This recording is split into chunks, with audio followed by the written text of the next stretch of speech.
Hello, you're listening to the award-winning To Hull and Back podcast, proudly sponsored by Old Zoological Bar and Kingfisher Fish and Chips in Hull. I'm your host, Nathaniel, and tonight I'm joined by Joe, Will, and Christian.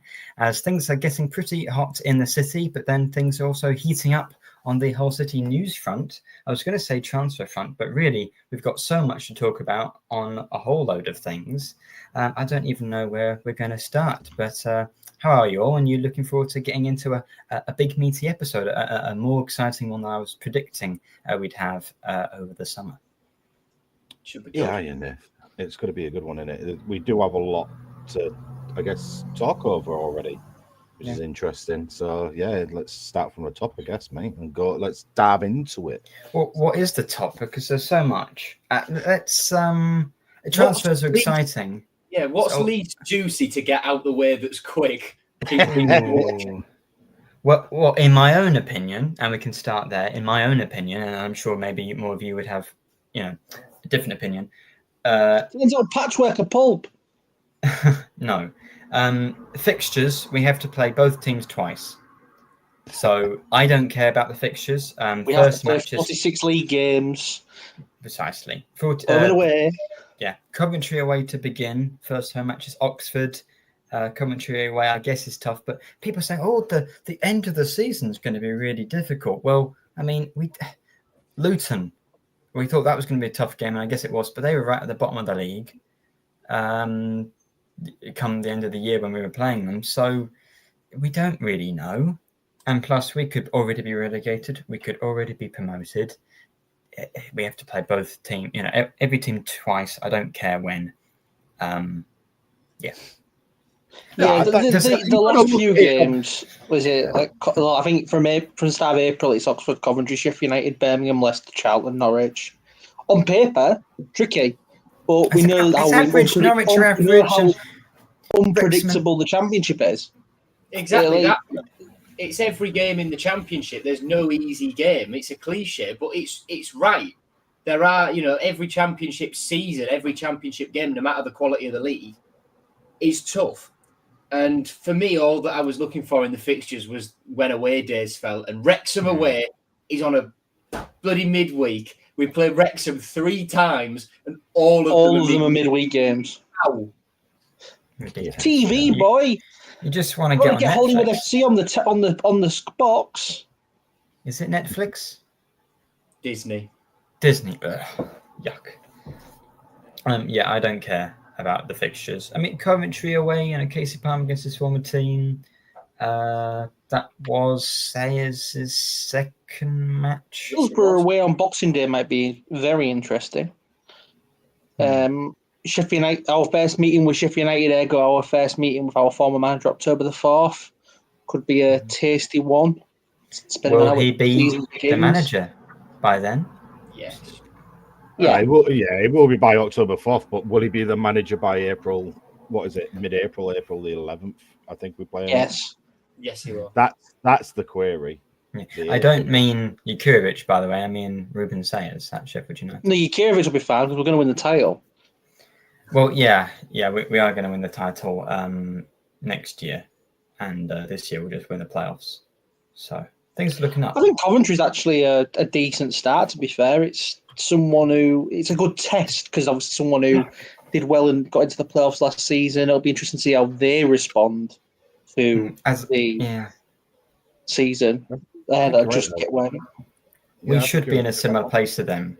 Because we're a team that spends money, and really, if we can beat Coventry, that might be a good sign that we can have a good season, as good as we want. Because we're probably in a similar boat, sort of the money we've spent, and that sort of thing, the ambition of those clubs. Go on, Christian. No, I agree with Will. I think Coventry's actually a bang-on perfect game for us to start with. It does kind of lay out where we are. I mean, yeah, it's away, so let's be honest, we play better away than we did at home for the last God knows how long. So get that one off our shoulder as the first game in the season being away, which is nice. It's a change because it's not Bristol. So again, it's another nice thing. It's always Bristol, isn't it? Always Bristol, yeah, but it's not this time. And then the few games afterwards as well, I think quite decent games. 2 home games and another away game, Oxford and Blackburn. And I'm quite happy with the start. And I know, like you said, Nathaniel, you don't care. Yeah, we're going to play everyone twice, but I'm looking at it from, I guess, the mentality of everything and still getting sorted with a new manager, new players, new faces, and starting the season that way. Because again, it's going to be another huge change around and a lot of people coming in and out to the point of the fixtures at the beginning of the season are going to be important. And at the end of the season, I know we're saying we've got a hard one.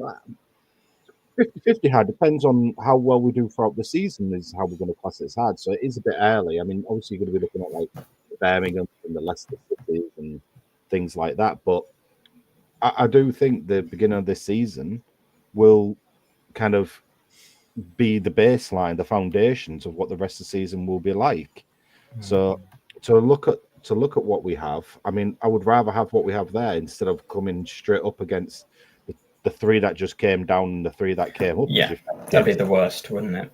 Yeah, of course it would. And if you get smashed by those 6 teams, your confidence is shot throughout the season. It's gone with 6 in your first 6 games. So to have the type of line-up fixture list that we have, yeah, I'm really happy with what we've got. So what the 2 home games, we can't write off August again.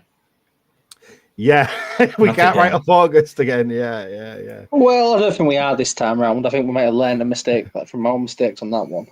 Yeah. Things seem. I mean, with the amount of points, bullet points I've written down here, things already at this point, I think we've made more signs than we did last summer. At this point in the summer. Oh well, yeah. At this point in the summer, we'd not signed anybody. No, sorry, we signed Giles 2 days ago. That's 2 days ago. That's not even a proper signing because it was. That wasn't a signing. He was already overspent. That's like anyway, Gustavo Puerta. If we announced Gustavo Puerta now. Yeah. But we sort of did. So in the summer, yeah, we are doing significantly better. Yeah. I don't know which players. Everyone was wrong to call things out back then. Moving on. Yeah, I mean, the only thing I'm bothered about in the fixtures release is the Carabao Cup draw. That was all I was watching for. I was fuming when they put the Southern draw on first because I was going to watch until we were on and then turn it off. And I had to sit through even more of it. I'm just glad I forgot it was even happening. For once. I'm just glad it's not Donny. That'll do me. Yeah, that's nice. Well, I think Nathaniel, you might enjoy the cup, will you? It's another chance to see my boy, isn't it? So, exactly. He's coming. He's coming to see you, mate. You're going to sit in the home end, are you? Don't lie. I'm not going to be sitting in the home end. I'm not going to be sitting in. No, like if no, I don't have anything funny to say. I just, it'll be nice to see him again, but it's away from home. That's a positive about that one, as you said, Christian. The fixtures. There are no easy games. The only easy games it's a nice time of year to be going to that part of the country. Away at us. Yeah, I went to Wales a few years ago for summer holiday. It was lovely. Better weather than I've had in Norway the last week.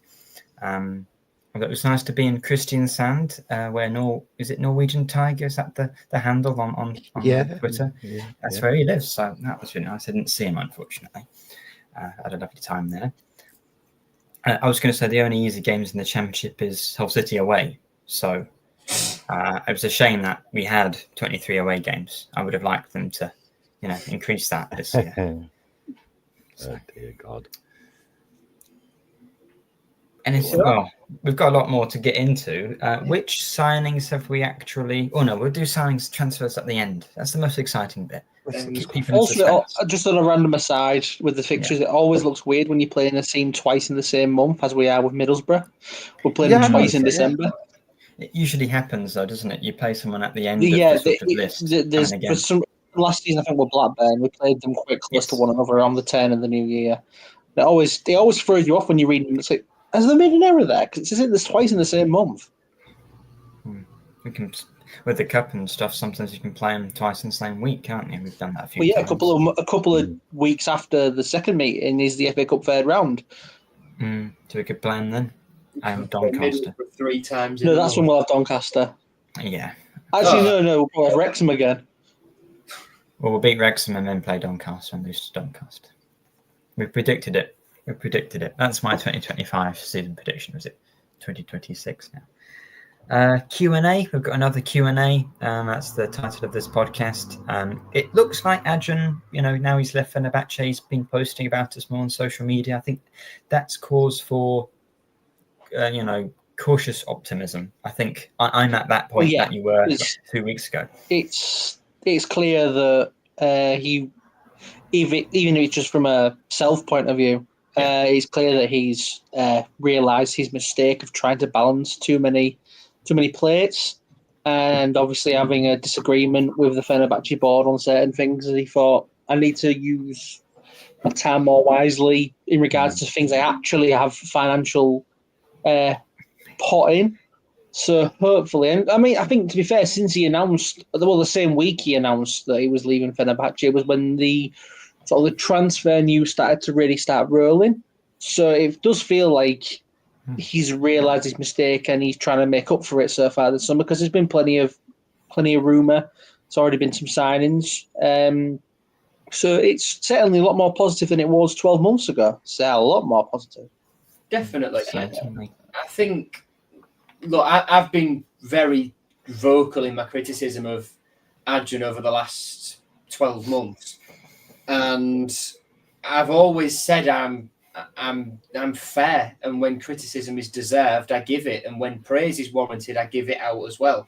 It has been deserved. In giving up the Fenerbahce position and bringing in people to do certain jobs, and alongside that having a focus on us again as well, Acun's clearly learned something in letting Jared Dublin and Martin Hodge do the dirty work, do the scouting, all this kind of thing. And then because he's not got the Fenerbahce stuff pressing on his mind and taking priority, when they need him to step into these things, he's there to do it. Him and Sergei Yakirovich were sat round a table in Istanbul discussing transfers today.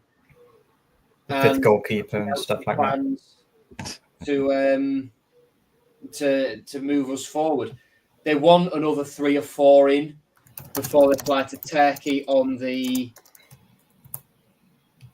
I think it's the 13th they fly to Turkey. They've got 3 in, 4 if you count Puerta. They want another 3 in there. We'll discuss who they might be, but it does show that mistakes that were made are being learned from, and Acun deserves some plaudits for that. Definitely, he's always been good on the PR side, on the fan engagement side, and tickets and stuff like that. But it's the football side that's let him down.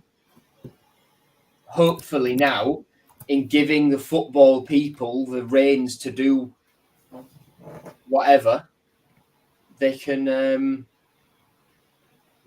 we can push forward again as a football club after what was a very difficult season and pre-season, 24-25. He joined Fenerbahce last year, right? So it's been exactly when he joined Fenerbahce was when things went down the toilet, because we had a good year before that. Yeah, and that's the thing, though. I will back Acun up on this when he turned around the other day and said, "Look, I took too much on. I shouldn't have done it." He owned up to it. He has owned up to it. I mean, I don't want to play the devil's advocate and go one side to the other side and yes and no. And Acun's amazing. I'm not going to go down that route. No, I'm not going to, with respect to Acun on that. Get the controversy. The one thing that I kind of... No, it's not really controversy from that point either. What I'm trying to put across is, if someone gives me the opportunity to have a position at Hull City and I owned another club, I want to do it, if you get me. And it's his club. So I can understand where Acun's came from to do that and his love with it. But if I was in that predicament that he was in and come around, I'd be in the exact same shoes as him. I would be apologising to the fan base of the club I owned, solely because I know it took my time away as much as it has. And he's come out and said that. So I am going to give him his credit, his dues that he deserves, and realising, yes, I did something for the club I loved. but it took my time away, and it has affected Hull. So look, I'm not going to say all is forgiven, but all will be forgiven, dude, when you spend that pennies, getting some of the players that we need in those positions, and start pushing us up the league and making us competitive again. Because from his beginning of his ownership, we haven't gone the direction he promised us to go in.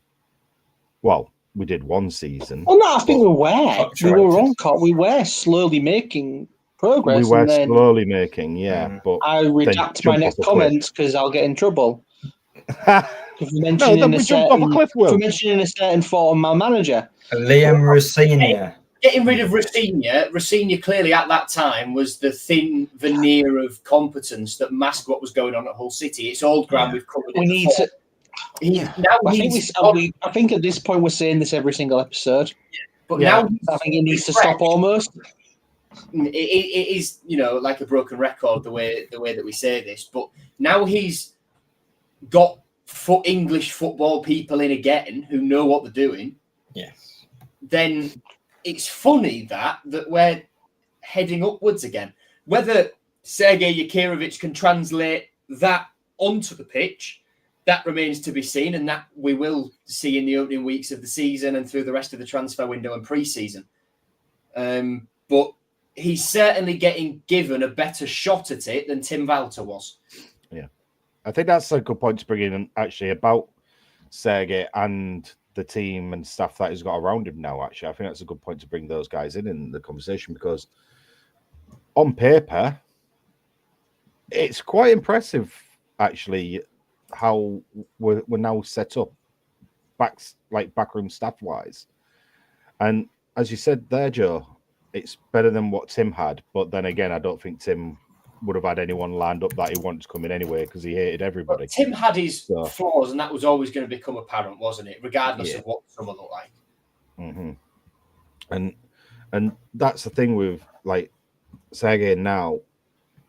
His name's been touted about that long.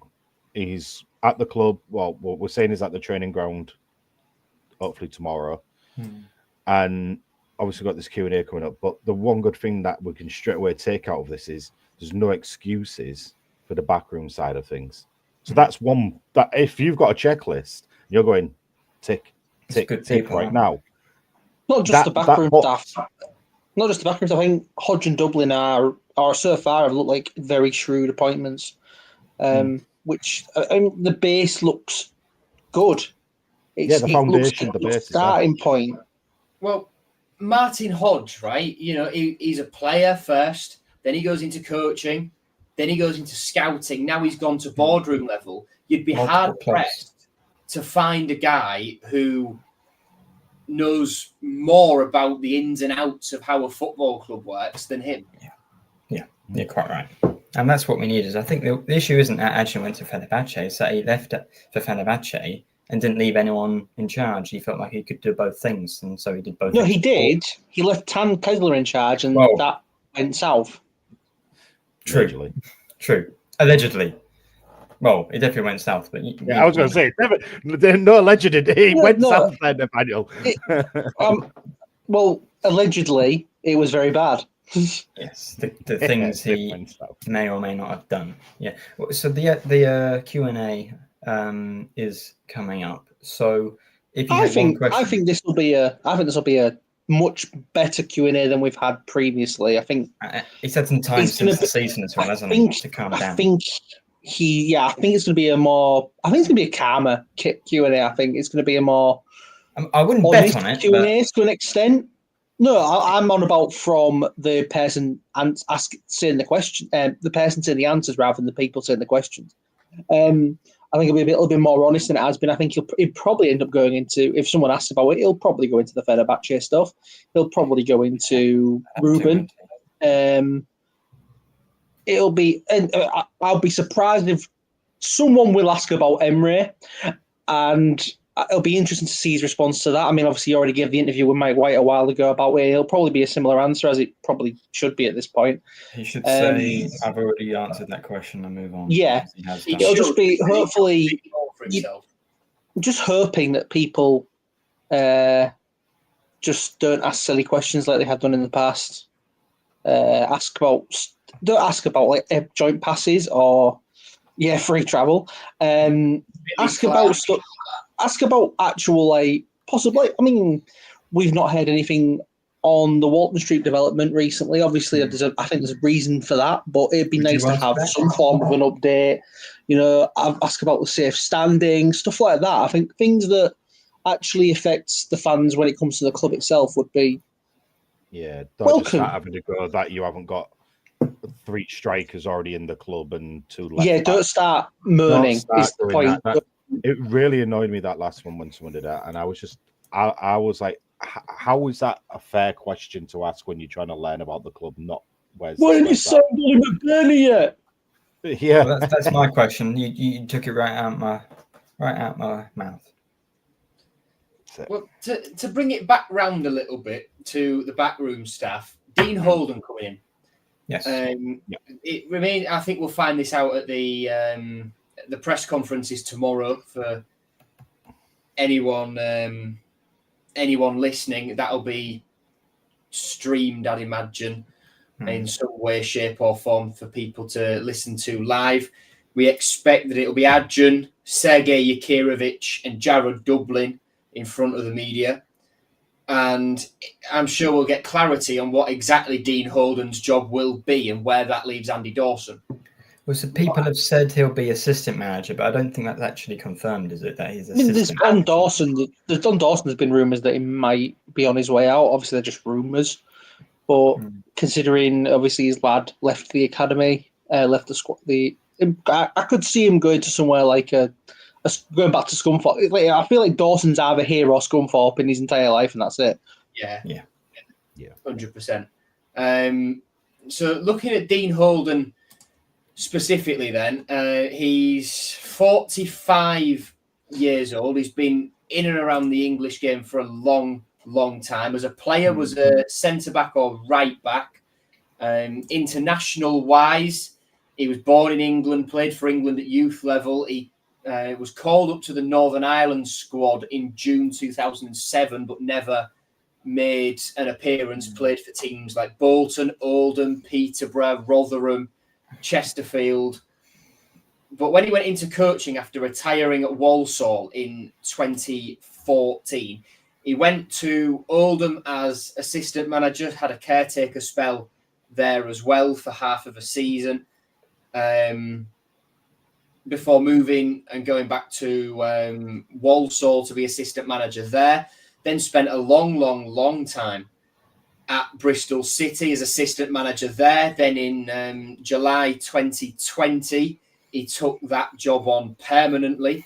He was there for about half the season before he got sacked. Then moved to Stoke as assistant manager to Michael O'Neill. When O'Neill got sacked, he was the caretaker manager there for a little bit. He left Stoke in August 2022. December 22, he got the Charlton manager's job. And he didn't last particularly long there. Had 32 games. And then more recently had a spell out of the game until he moved out to Saudi Arabia to assist Stephen Gerrard and Michael Beale in February last year.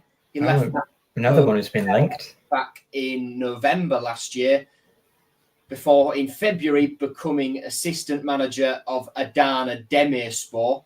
I think they were relegated from the Turkish Super League. He got offered that job permanently, but has turned it down, wanting to move back to England, having opportunities back home, us being one of them, and well, what he's gone for.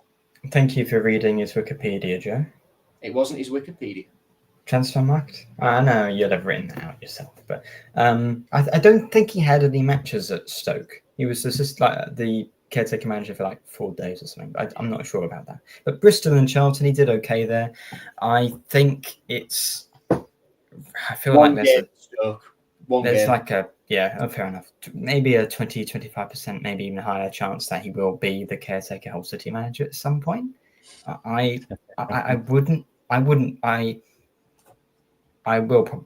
should put a bet on that because it probably will happen. But I think that helps, doesn't it? That helps.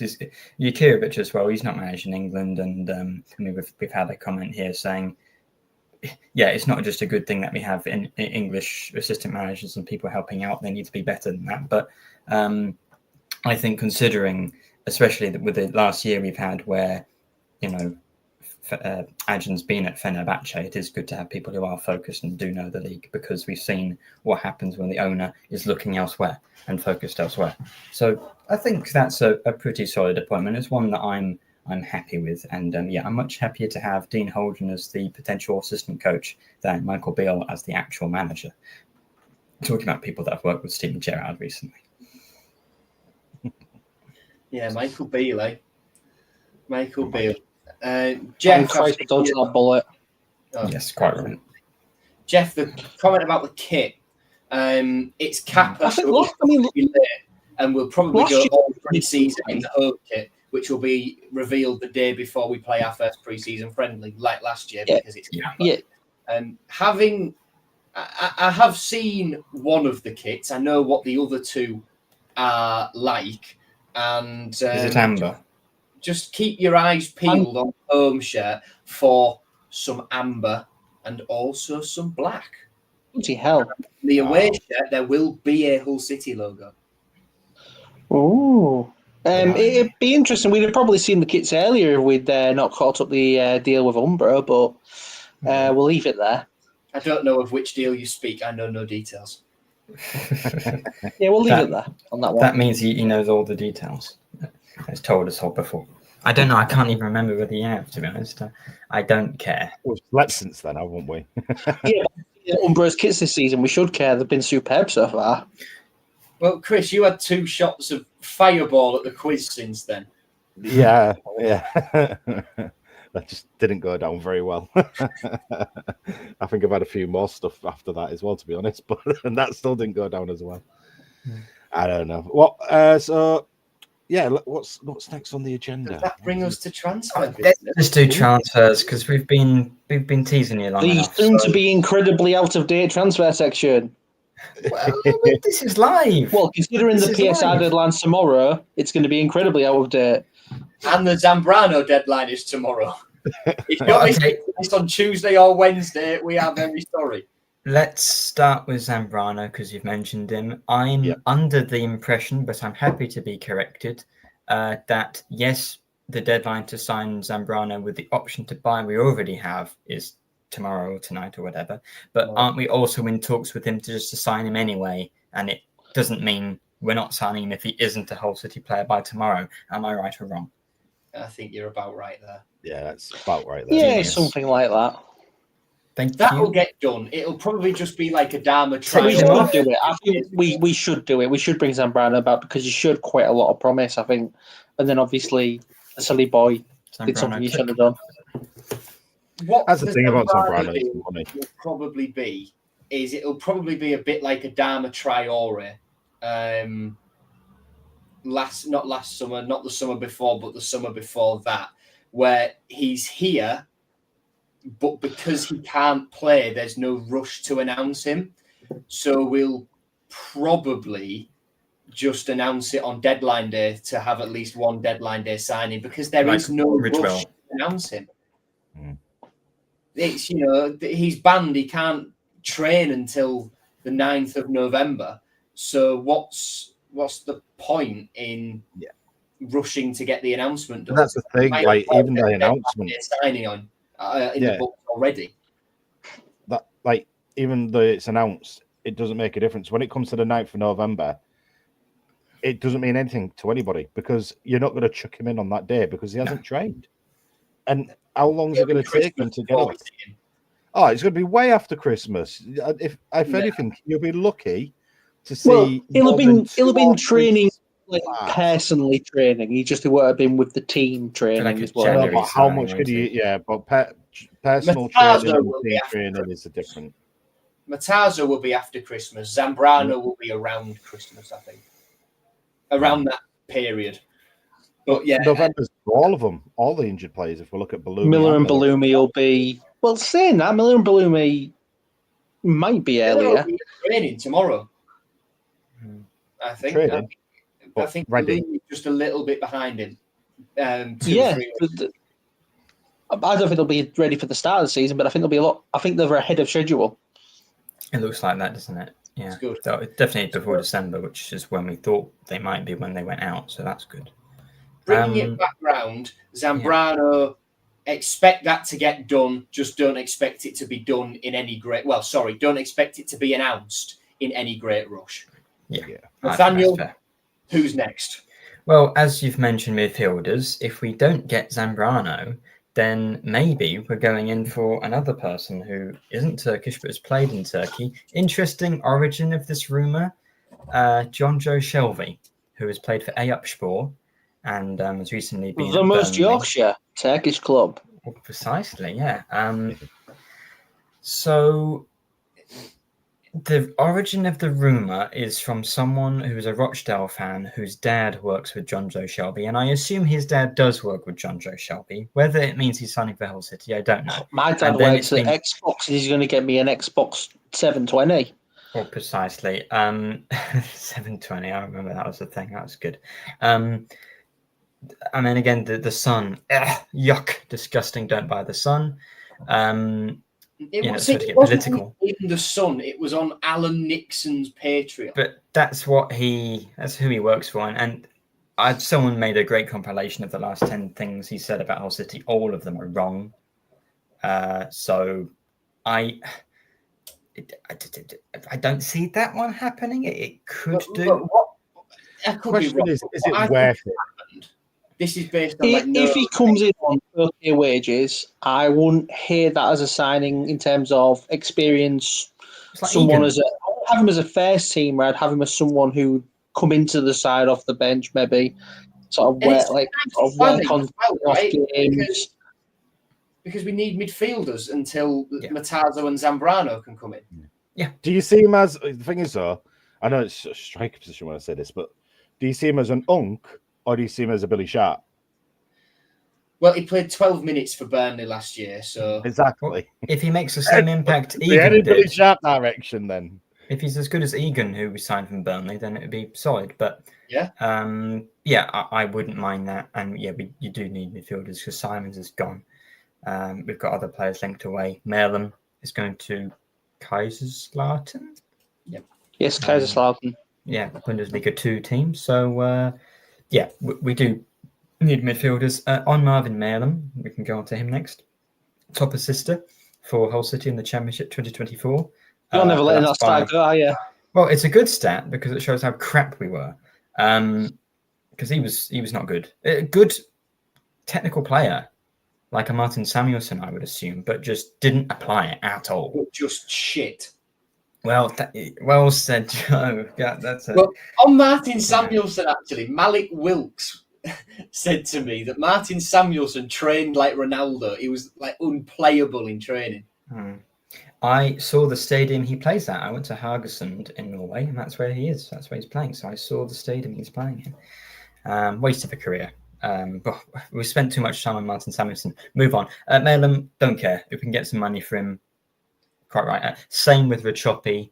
Didn't really make any impact. He's gone back to Switzerland. Poor move for him. He was playing Champions League football, then didn't play any Championship football. Waste of a year for him. He's a young goalkeeper. He's 26 or something. So he'll have a great career, I'm sure, in Switzerland and probably win some titles for someone in Switzerland at some point. Good for him, but hasn't worked out. Was always surprised he never got more of a chance. I mean, at the Wednesday game, he had a blunder, but then did okay for pretty much the rest of the game, was all right, but never got a chance after that, which I think I was definitely surprised at.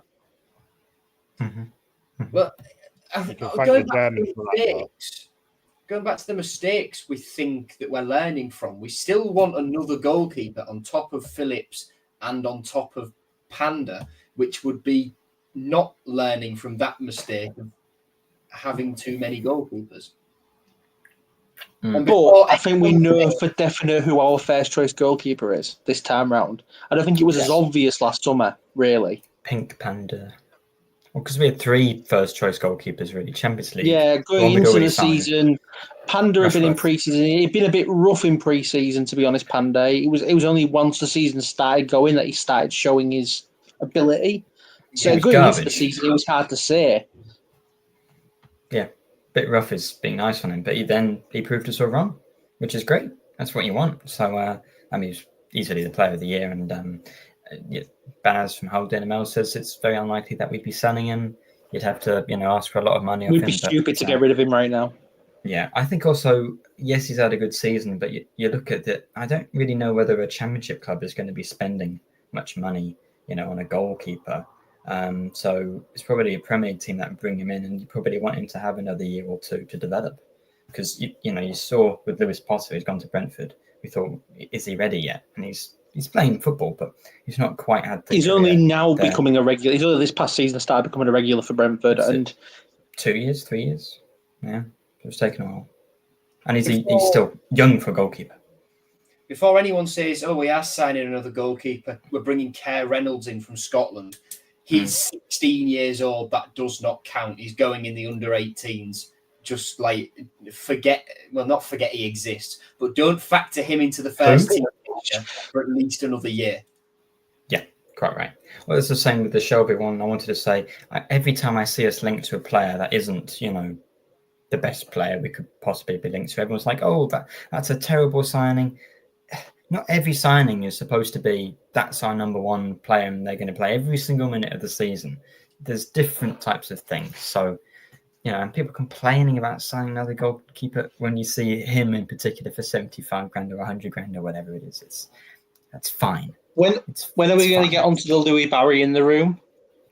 After a few more departures, then we'll get onto the exciting ones. Well, we'll get onto the exciting inbounds. So, João Pedro, I think we probably talked about him leaving before because he already had left. He has gone to St. Louis, Atletico San Luis in Mexico. Thank you, Joe.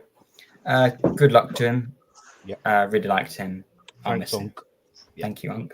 What a player. Yeah. Such attitude and determination. That Bristol game will live long in the memory. Yeah. Amrabat, it was fun watching him at the Club World Cup. He actually got an assist against who was it? He looked really good as Juventus? well, to be honest. Yeah, he was. Yeah. He looked really player. good. I thought I'd be the only person here who's watched even one game of the Club World Cup. Well, that was the only game I watched. I'm out of protest not watching a single minute of it because it's pointless. No team in it wants to be there. No manager that's in it wants to be there. No Auckland want to be there. I'll disagree with that. What you actually mean to say there, Joe, and all that was you need to preface with that with no European team wants to be there, no European manager wants to be there. Because I'm pretty certain, like Auckland has already said, and all the South American teams and all the Asian, they're happy to be there. Yeah. They're trying, aren't they? They're really going for it. But no and to be fair, PSG seem to want to be there. No player that's going to go on and achieve and win Ballon d'Ors and stuff like that is going to look back at the end of the career. Let's say Jude Bellingham. Who doesn't want to look at a trophy that has Gianni Infantino's name on it twice and not think it's an absolutely legendary thing? When he hangs up his boots, go, "I've had a great career. I've won England the World Cup and the Euro. Look at the World Cup we won next summer.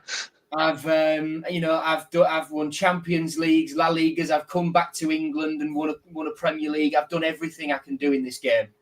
But there's one thing I wish I did.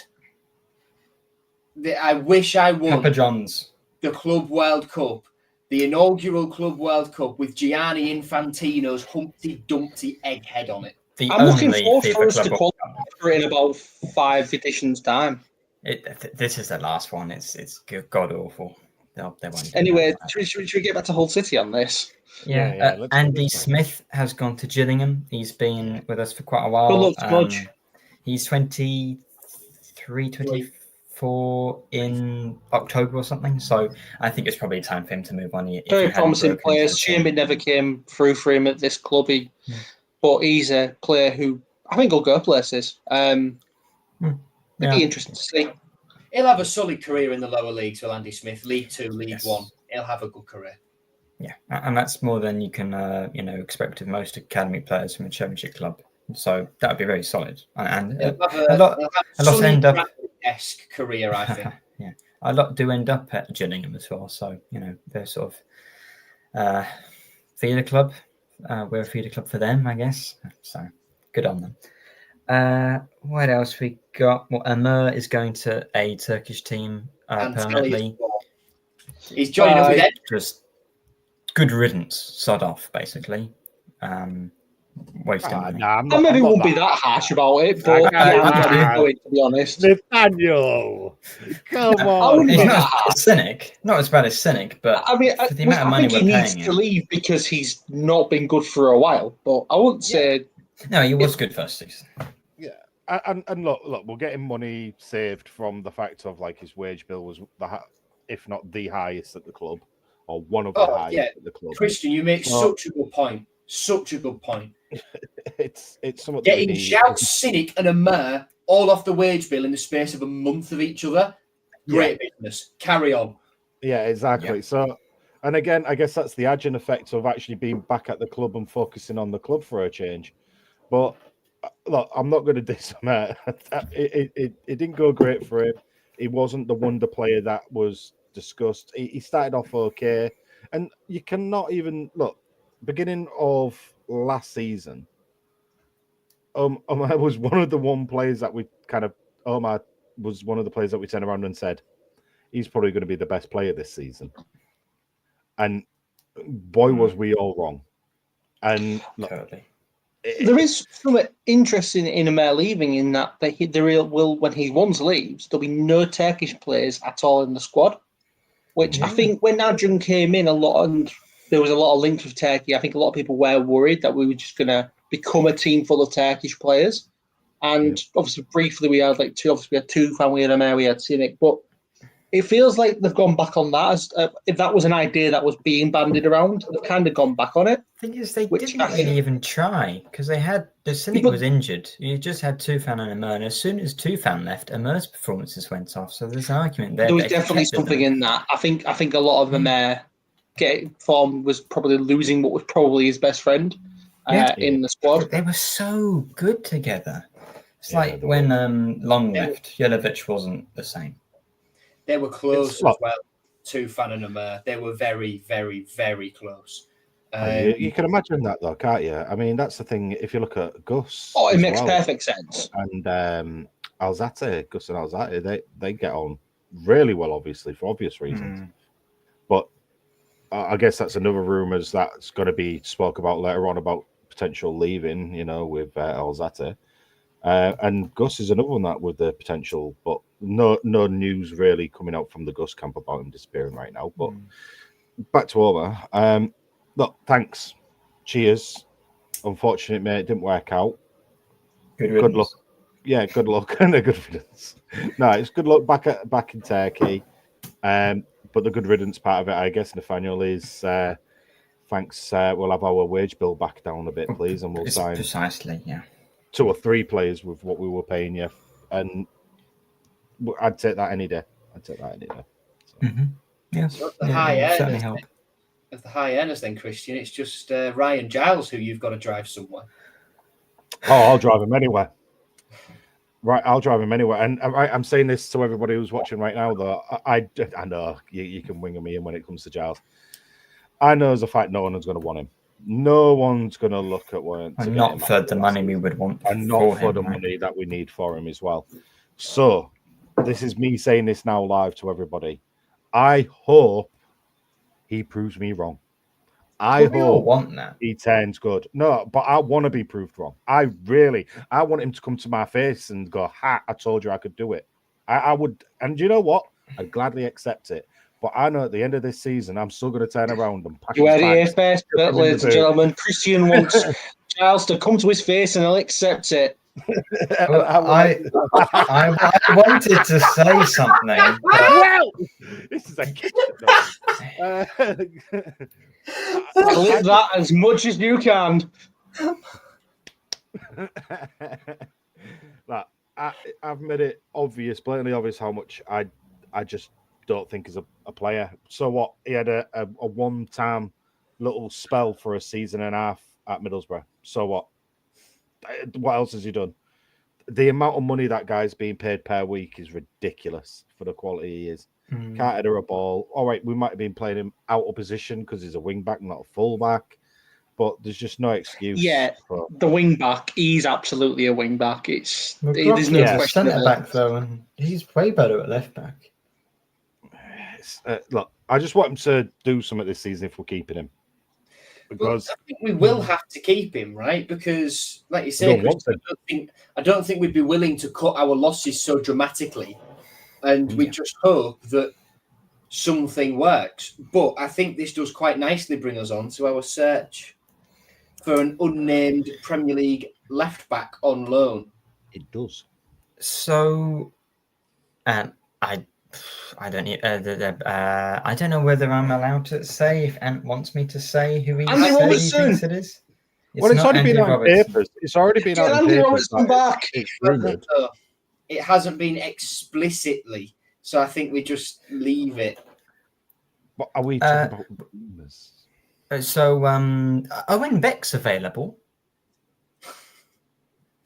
I just said get Andy Robertson back. There's no one here, mate. I want Andy Robertson back every day of the week. We wouldn't get him on a... Well, we're not getting Andy Robertson on a loan. We're getting him on a permanent. Fair enough. You silly chump. Yeah. Bless you. Well, yes, Owen Beck is from Liverpool. He was on loan at Blackburn last year.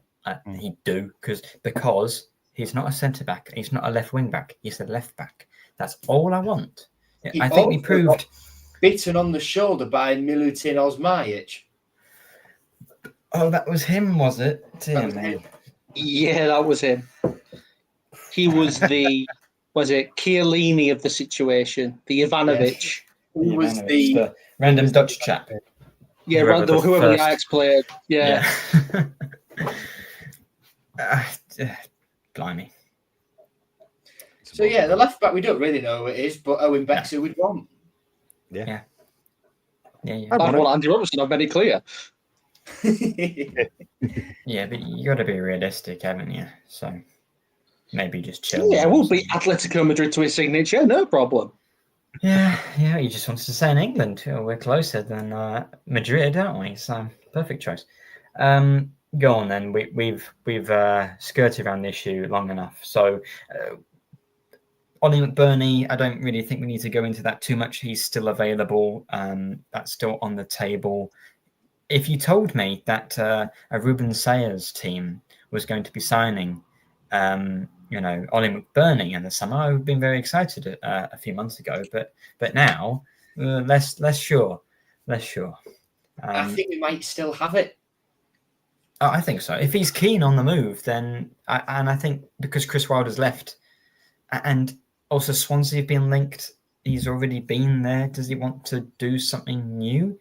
Someone who's going to Las Palmas to play off the coast of Africa for a year doesn't really sound like the sort of person that just wants to, go back to where he's already been in a certain sense. Well, he wants to come somewhere that's even nicer than the Canaries. And that's home. Yes. He wants to go Costa to the del Costa del With. Yeah, who wouldn't want to go to Wivensey Beach? Me. Answer me. that. I've lost some bad Sunday League matches there. Yuck. I missed an open goal there once. Bad. The ball didn't go out of play. I kept it in play, but it was a bad miss. Sort of half volley. Oh, cheers, Jeff.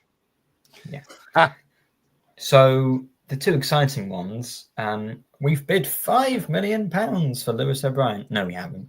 But, in massive asterisks at the end of that. Yeah. The massive asterisk is just that's factually inaccurate. We've bid, or maybe not that number. I think we've bid money for him, but we also potentially would be happy to sign him on loan for Nottingham Forest. He's a Nottingham Forest midfield player who's been at Swansea on loan, and I think perhaps his best times have been at Huddersfield. He was part of the Carlos Corberan playoff push. I believe he was one of the players that got fouled and they didn't give the penalty in the playoff final, something like that. He'd be a solid signing. Again, like McBurney, keen on the move, according to Baz from the whole NML. So that to me sounds exciting. And like the player will just get onto in January. Every time I see an article from Baz and he mentions at the bottom, and we're still in talks with Ollie McBurney, just gives me a bit of hope to get through the day. So that's quite exciting. Yeah, Would we be happy with this one? when people say, "Oh, we haven't signed him, so obviously he's not coming here." Like, haven't you not. know how all the several other clubs who have been linked with him also haven't signed him despite it being weeks. Yeah. I mean, Jurkovic isn't even, working yet. He's probably just started. So, if he was supposed to have the meeting with McBurney, that is one in particular. I can understand it would have taken longer. Look, I mean, don't it's a know. wage thing with him, I think. It's just a wage thing. 'Cause I obviously he's don't not know, but I think we'll find out this coming week. The McBurney deal, whether it happens or not, we'll find out this week, I think. Coxey says, will we beat Sheffield United? We will beat Sheffield United for McBurney. Yes, we're going to do it. Playoffs, autos, title, champions. That's sorted. 112 points. Oh, yeah. I mean, I know it won't cost United anything, but they won't want that wage. No, they won't want that wage at all, would United? No, the only thing that worries me with any championship deal this season is if either the two of the teams being Birmingham City or Wrexham suddenly get linked with a player. I just assume that's not going to happen then. O'Brien. Well, yeah, Birmingham have been linked with Lewis O'Brien, so... Again, we don't know how true those links are, because everyone's those clubs are going to be linked with every player, aren't they? Yeah. Yeah. Any player that comes up on... But the thing with them is that because they've not had the PSR on them, they can moneyball this season. Yeah. Joe Gelhardt, the same. He's been linked with Wrexham. I'm very surprised Gelhardt's not been... I'm very surprised he's not been signed by anyone yet, to be quite honest. I want to unload him as well, and he's going cheaper, isn't he? He's going actually cheaper than what we thought, because we were estimating about 4 to 5 million. But I think the talks is about almost half that, isn't it? About 2.5, around that area. I think too much gets made of his wages as well, because his wages haven't doubled, let's say. What he thinks he's worth a week won't have doubled just because Leeds got promoted. Yes, players will have promotion wage rises in their contracts, but we don't know if that's a blanket 50% club rule for everybody, for all the playing staff, whether that's player specific and it ranges between like 20%, 40%. We don't know exactly what has happened to his wages. And I very much doubt, let's say Gelhardt was on 15 grand a week at Leeds. I very much doubt, because I don't think he's this stupid. I very much doubt if he wants. It's not him though, is it? It's his agent, isn't it? I don't think though. I don't think either of them would say, "Well, all right then." Just because Leeds have gone up, I played no part in the promotion whatsoever. But now every other club who wants to sign me and I want to go and play minutes, you're paying me 30 grand a week. No chance. That's what Giles is on though, so he might say, "Well, look at what Giles is on." We'll have to I don't think Gelhardt will be holding clubs to ransom for the money he's on at Leeds. I think if he's a realist, he will know that most clubs in the Championship who will want a player like him will not be able to pay that money. And Gelhardt even came out and said he would rather play at the end of the day because he was screaming for it. And when he was playing with us, he loved it just because he was playing. And if you've got a player like that needs to play, because how else are you going to further your career? I mean, he's at that tender age now of, I don't want to say it's make or break, but he's at that impasse in his life where he's got to play to increase his value. Can't stay at Leeds, can he? Yeah, he's not going to. So just wherever he goes, good luck. If he comes to us, I'm happy days with it. Just I don't want to spend too much on him. That would be my little concern with it, I guess. I don't think Joe Gelhardt will come back here, and I think the fact it's gone so quiet is a realisation. It's not happening. That's a dead end, and there's no point pursuing it. And move on, spend time, spend money on other targets. It was nice to have him. We'll welcome him back whenever he comes here with whatever club. But Joe Gelhardt won't.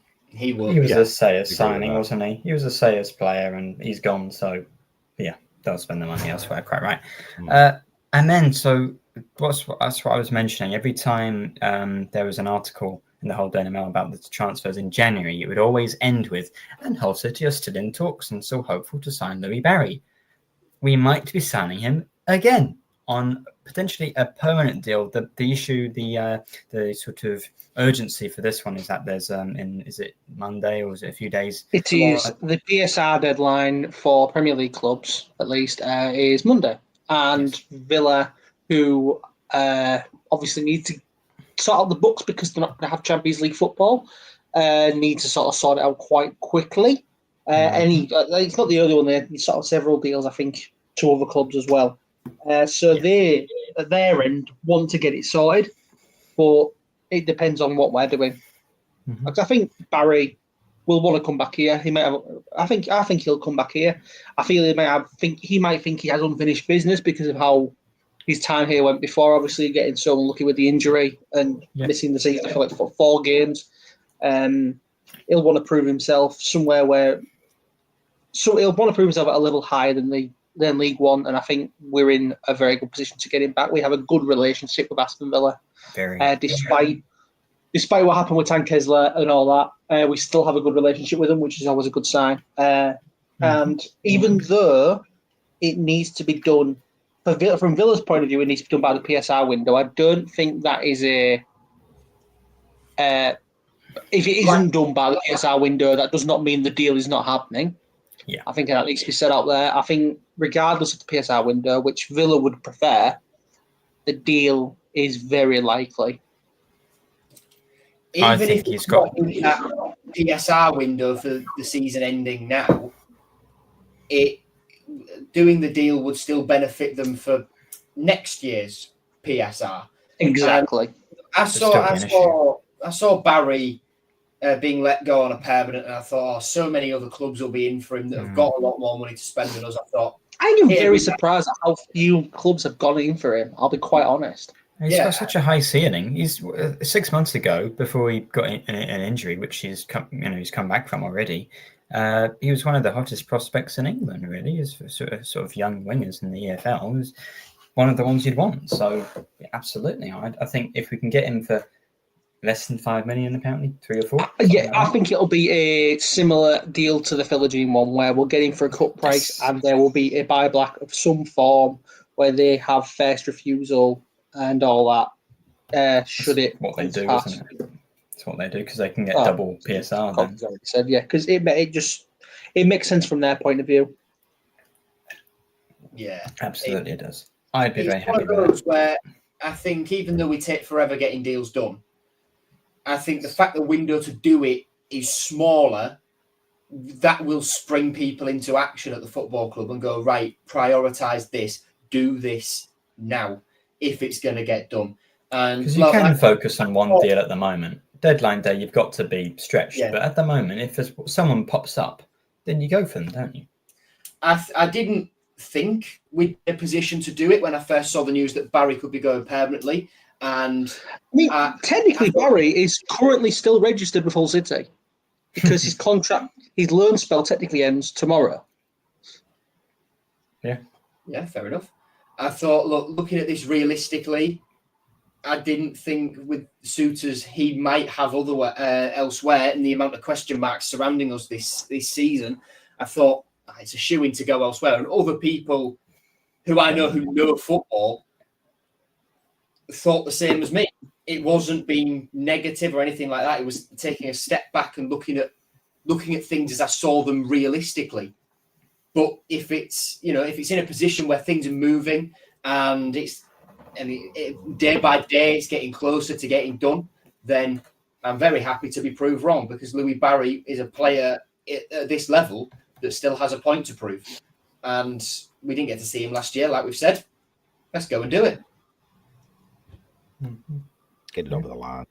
Quite right. And we don't know whether Miller and Balumi, when they're back, if they're going to be quite up to speed, and you can't write off, maybe not the whole sort of few months, but you can't write off those 2 positions for the first few months. We've only got Kamara left because Gelhardt and Amrabat have left. So, yeah, I think we do need a winger in, and I think he could have a really high ceiling. Certainly, probably, he could be better than Miller, I would assume. I think Balumi was really good, but Miller was a very good player. I think Barry, with the goals he got in League One, he's got really great potential. So I would be, exactly as happy as I was in January, which was everyone wanted him in January. We were amazed to get him. Equally now, I'd be amazed if we got him. I'd be really happy. Yeah, I agree. There we go. And I think that does it for all the players that we're linked with, apart from a young Northern Irish left back who is like Kerr Reynolds. Just don't put him in the first team picture for a year or so. I haven't even heard of that one. In Coist Walker, his agent put a thing out holding the flag, not holding the flag, sorry, holding a Hull City scarf. So it's done. He'll go into the 18s probably, and yeah, just hope he develops. That's that for signings, I think. We've just we haven't spoken about Dylan Phillips and Semi Ajayi, have we? Well, Phillips is a second choice goalkeeper. Is there anything you can say about that? It's smart business based on the amount of goalkeepers we got last summer and how much money we spent on Rushworth's loan fee. With Choppy, we signed for £1 million. They were both on massive money, and neither of them played. So Dylan Phillips, bringing someone in on the cheap who's happy to just sit and be number 2, even if he's not very good, we probably don't need him to play. Well, it's not that he's rubbish, is it, or anything along those lines. He can do a job. It's just an EFL keeper, isn't he? He's an EFL keeper, backup keeper, yeah. And he's a solid backup keeper. And if anything, that is, you're right there, Joe. Solid bit of business. You can't look at it in any kind of negative manner on that one. Can't be worse than Ryan Alsop. It can't be. Well, I think it's not physically possible. We've had worse keepers than Ryan Alsop before, Nathaniel. We have. I refuse to believe it. Look, I was born in 2018. Okay, I can't remember. Peter Galassi was. Just because you can't remember doesn't mean that it exists. Yeah, it does. From my perspective, it does. You don't remember Peter Galassi for Hull City. Signed him a lot for teams on FIFA. What I do, as you say, you need a cheap second choice goalkeeper. What I do is if I'm on FIFA, I've got a good goalkeeper who's 25. I sell him immediately. I buy Hidashki from Leverkusen, who's cheaper but in good, and I get a free second choice goalkeeper. So yeah, we shouldn't be spending lots of money when we don't have it on second choice, third choice loan fees for goalkeepers. So yeah, I'm going to be honest. I did see the name come up because it wasn't in the media anywhere before. I saw the name come up and I went, Dylan Phillips, and I forgot he existed. I watched a lot of League One last year with me being at uni and covering Lincoln. I genuinely forgot Dylan Phillips was at Rotherham. I thought he was at Charlton because I thought he left Charlton for us, hasn't he? Off the face of the earth. Yeah, I mean he's not. He's the last minute winner for us. He wasn't an A-list star before that, Joe. What else have we got? Semi Ajayi. I think goal scorer. What were you saying? Ajayi, similar to Egan, good, solid, experienced Championship defender. Does have just a couple of injury worries, but hopefully he's got them behind him. I think we mentioned this in the last episode. Semi Ajayi. We'll probably the thing with him is we'll lose him for a month. Probably in December and January for the African Cup of Nations. So hopefully we're not relying on him at that point. Centre-back's been one of our strongest positions for 5 years now. So I think it's somewhere that we've been relatively solid no matter, because last season, once Sayers came in, I think we had the 4th best defence for the rest of the season. It was our attack that was the issue. And that's what still needs sorting most, because our fair trade centre-backs don't need much changing. Yeah, like our centre backs throughout the squad, there's no issue. I mean, just adding Saji to that just solidifies it even more, doesn't it? So you can sell one. Another good signing for me. Yeah. Another good signing. And centre back now, forever and always for the rest of the season. I don't have to look at. It's not on the board. And players coming in and out still. Obviously, there's going to be a heck of a lot more before the season starts, and even when the season is going. At least 8. So there'll be more. There'll be 15. 8. Yeah. I mean, we can talk all day. There's still question marks on Giles, Slater, Alzate, Puerta, Drama. I reckon Burstow could be out on loan. Burstow's another one. Matty Jacob. He'll go. He's very, very likely to be off. He's looking at either Bolton or Reading, we think, at the moment, but it could be another League One club in for a left back. 5 centre backs is a lot. I would not be surprised if Jones or McLaughlin, especially McLaughlin, because he's good enough to play something. I think Jones more likely than McLaughlin. I can see Alfie Jones at somewhere like an Oxford. I think it just fits. Yeah. I get where you go with that. Preston? No, they lump it. Swansea, play out from the back.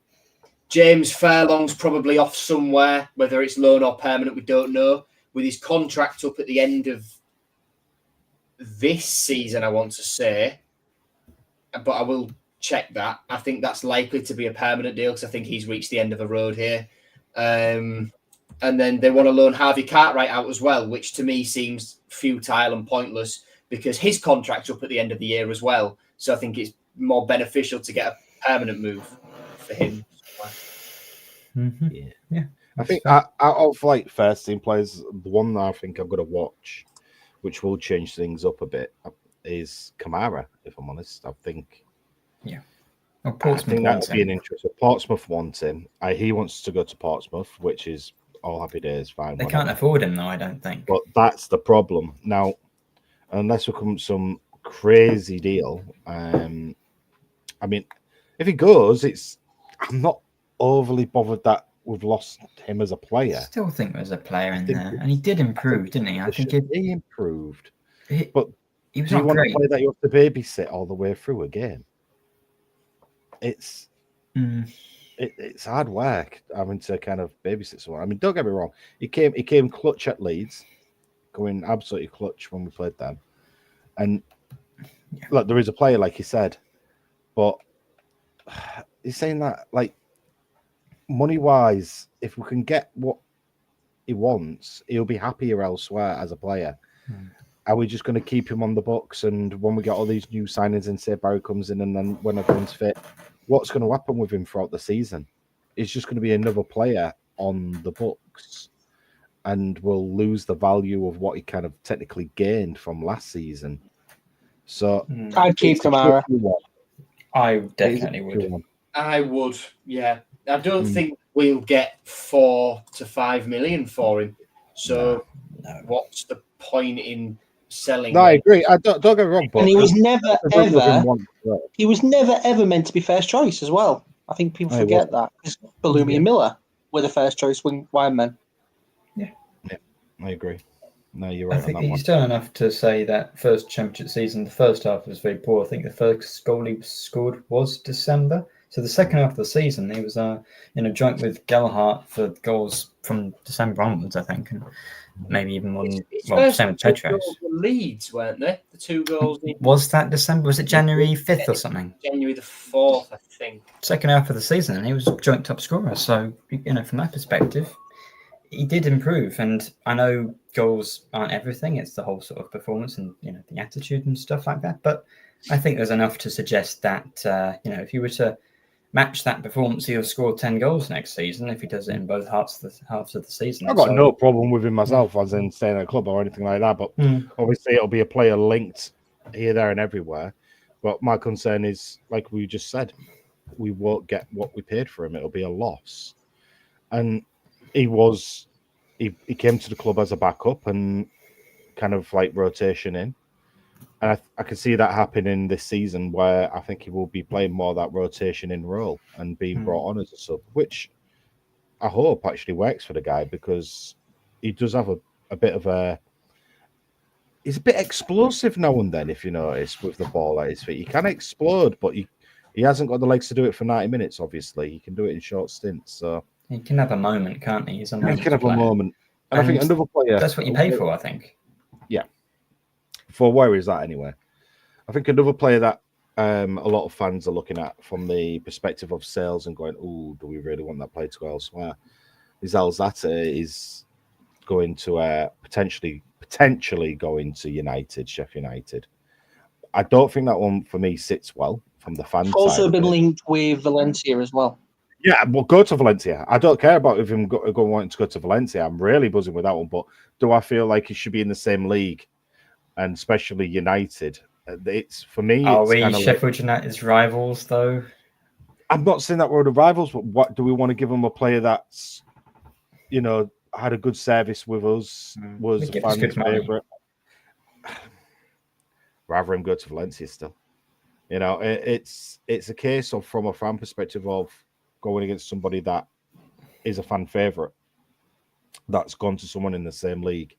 I will always find it hard from the fan perspective from that. Obviously, I can't say if he's happy or not happy. I don't know, but obviously he's talks of What about average? Yeah, or about average on his radar. If we want to get someone to replace him to put balls in the box based on last night, get Tyler Morton back. Yeah, I would love Tyler Morton back. Well, any day of the week. I was gutted when we didn't put anything in for him, but then obviously that Liverpool cross was stupid last money. night for Jonathan Rose winner in the under-21 final was absolutely David Beckham-esque. I was going to say Cesar Azpilicueta-esque.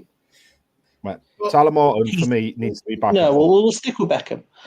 Azpilicueta to Morata, though, that link-up was unreal.